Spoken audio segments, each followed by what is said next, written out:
wake you up right before lunch, we have some lightning talks. These are peer-reviewed, selected, special for this event. We have 13 today, and they're each going to have 1 minute to discuss something that I'm sure they've spent much more time than 1 minute working on. So something for everybody. I think we'll pass it directly off to the first presenter. So if you want to come snag my mic, take it away. In multiple machine learning applications, obtaining accurate label datasets is costly and time-consuming, like when we want to classify reviews. Programmatic with supervision obtains probabilistic predictions by using the output of multiple labeling functions, such as heuristics or rules of thumbs. Weak labeling functions are general in the sense that they may abstain, they can obtain probabilities instead of labels, they can conflict each other, or there could be some dependency among them.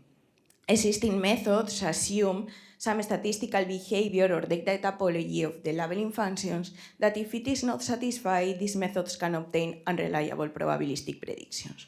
We proposed techniques for general labeling functions that obtain reliable probabilistic predictions and confidence intervals that assess their reliability. Thank you.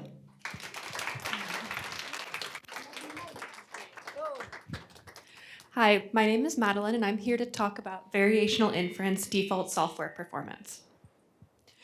Bayesian methods are widely used in a variety of fields, including climate science, healthcare, and finance. In practice, we typically need an approximation in order to implement Bayesian inference. There are several options, of which variational inference is a popular choice. Several software packages exist that promise to automate variational inference, making it more accessible to practitioners. So to understand whether or not these software packages are living up to their promise of automation, we have to study the default settings of the software packages. We show that some of the default settings of software packages result in biased approximations or fail to perform transformations appropriately, leading to nonsensical approximations. So I won't go into the details of this plot right now, but it depicts running one software package's default settings for millions of iterations. We can see that even after this many iterations, it's returning a biased value as compared to the ground truth value. So if you want to learn more about which software packages don't have these issues or just talk in general, come find me at my poster.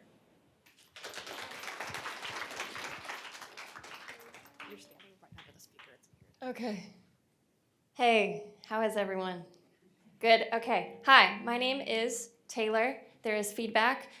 Blood pressure control in the operating room and intensive care unit is really important. If you do this poorly, you can have bad outcomes. For example, acute kidney injury, bad.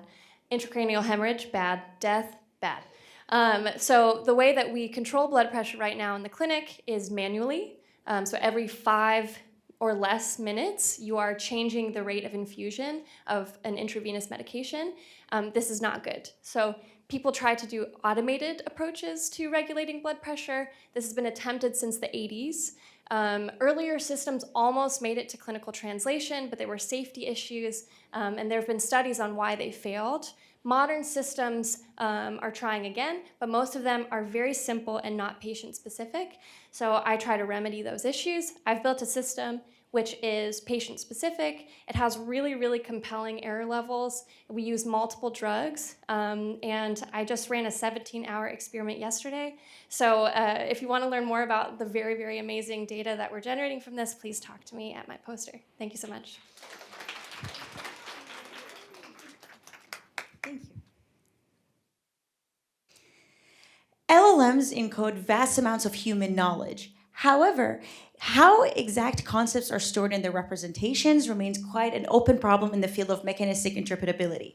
Steering has emerged as a promising tool for first extracting concept representations and then using them to guide response generation. However, unfortunately, steering is extremely brittle, where slight modifications in hyperparameters leads to major differences in which concepts are successfully steered. We present an attention-guided steering framework that overcomes major challenges associated with steering.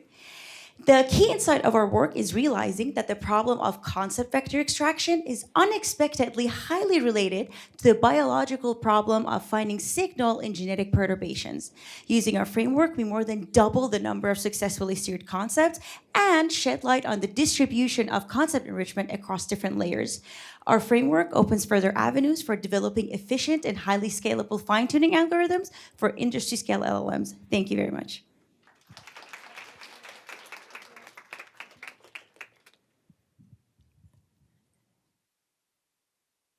Hi everyone, I'm Zirine. I'm currently a bioengineering postdoc at Harvard. And there's a clinical need because cellular immunotherapies to target glioblastoma brain cancer face a lot of challenges because of immune suppression and cell exhaustion. So the immune cells become very exhausted by the time they reach the tumor and they're not able to target and treat the tumor. To address this clinical need, what I'm working on is developing a polymeric micropatch-based, materials-based approach. So essentially attaching these polymers to the surface of immune cells, like natural killer immune cells, to continuously activate them so that they do not become exhausted by the time they reach the tumor and they're able to effectively target glioblastoma. And while I'm also developing this therapy, I'm also developing advanced in vitro systems to study the interactions between the natural killer cells, these polymers that we call backpacks, and also glioblastoma, and across multiple scale lengths. So quantitative biophysical profiling and molecular profiling through molecular interactions, single cell interactions, multicellular interactions, so that using all of these quantitative analyses, we can improve the immunotherapy and gain mechanistic insights. If you're interested in learning more, please come check out the poster. Thank you. Closer to that side is less of a return. To that side, yes. Hello. Have you noticed how AI is starting to feel like autopilot for knowledge work? It can draft, summarize, predict pretty fast. But autopilot doesn't remove the pilot. It changes pilot's job into something harder, knowing when the system is wrong. And I studied this problem from data integration and data discovery perspective. And this task is very cognitively hard and ambiguous. Two tables can share the same column, so they match on the surface, but they can be about two different topics. But one is about country and another is about city. So what do? We designed a study where we asked humans and LLMs on their own to judge about table uniability, and then we investigated their collaboration. And as you can see, human-AI collaboration performs the best. I have so many interesting details. Come see my poster. Let's talk about fundamental data science. Thank you.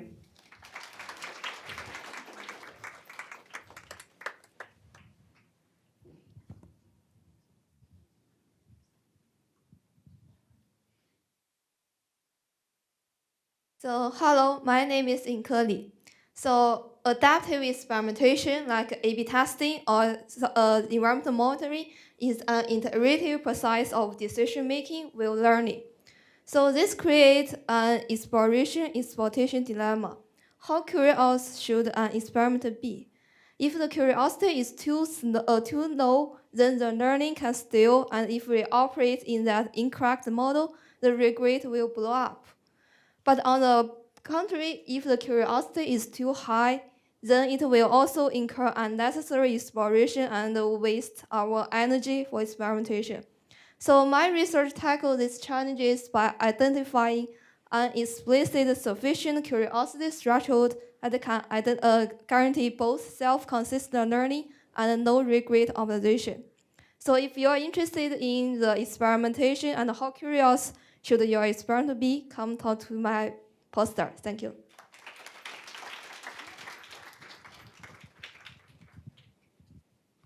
Hi, everyone. My name is Alana Motley. I'm a data analyst at Outman & Golden. My project I'm presenting today was done in collaboration with Mona, who is the principal economist and director of our team there. So we were aiming to explore talent networks and labor mobility within the US tech industry. So what we did here is we made a directed firm-to-firm labor mobility network from about 19,000 LinkedIn source employee profiles. we had about 153,000 job records within this. We were specifically looking at years 2018 to 2024 and using Amazon and Meta layoffs as natural experiments.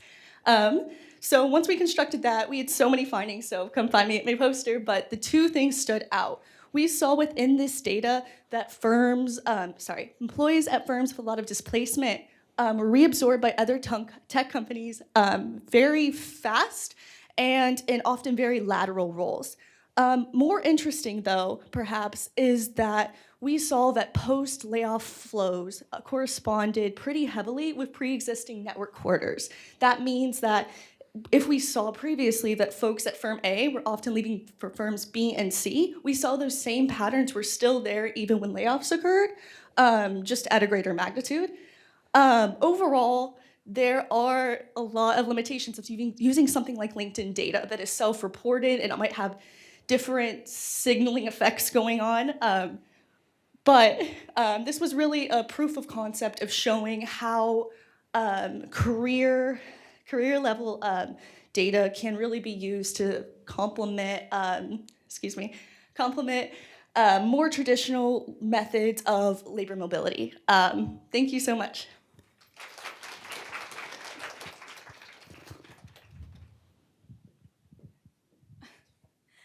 Yeah, so let me start with a case study, actually.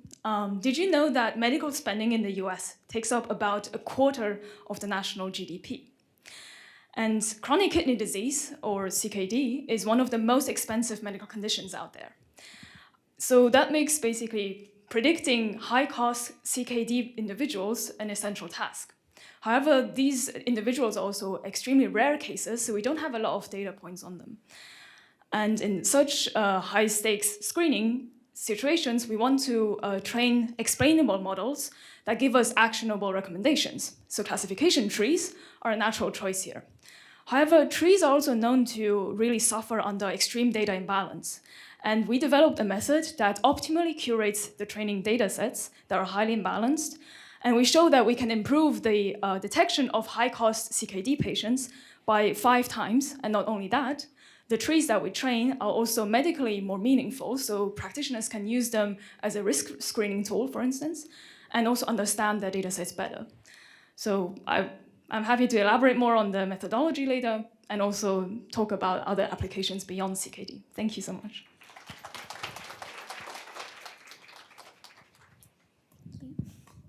Hi, I'm Sol Rosita. I work at Dana-Farber and Harvard, and my work focuses on improving how we can improve cancer screening strategies. Cancer screening rely on processes that we cannot directly observe.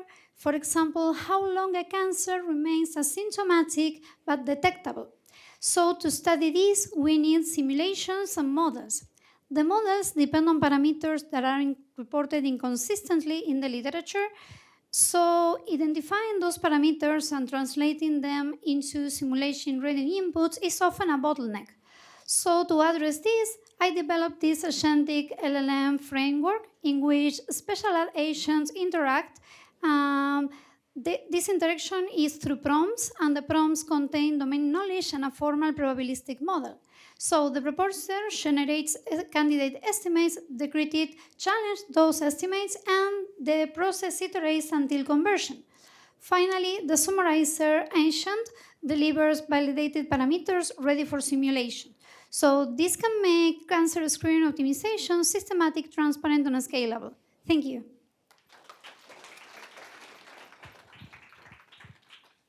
Hi everyone, my name is Ria and I'm an AI engineering intern at +0, where we are trying to address the challenge of short-term time series prediction for a non-stationary, very noisy financial market data.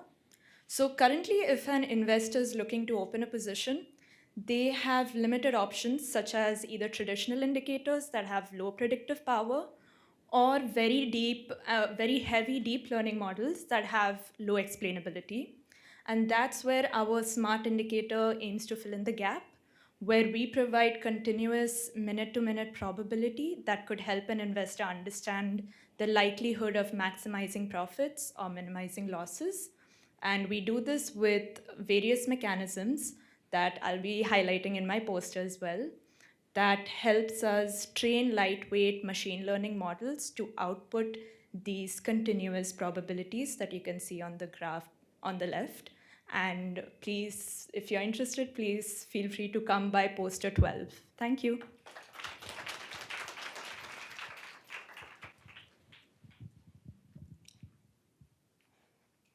Hi everyone, my name is Bayan and I'm a master's student in data science at Tufts University.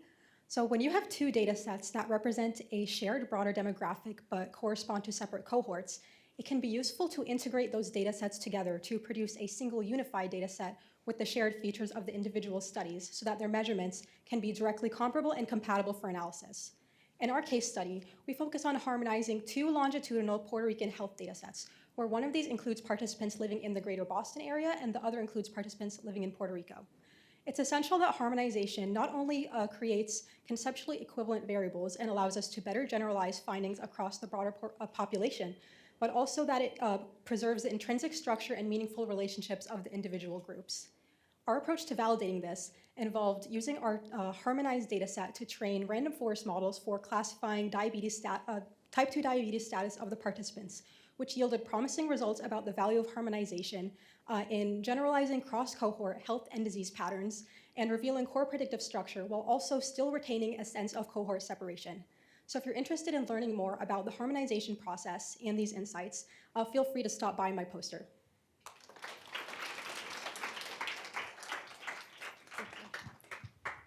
Hi everyone, my name is Isabella Yepes. I'm a master's student at Harvard.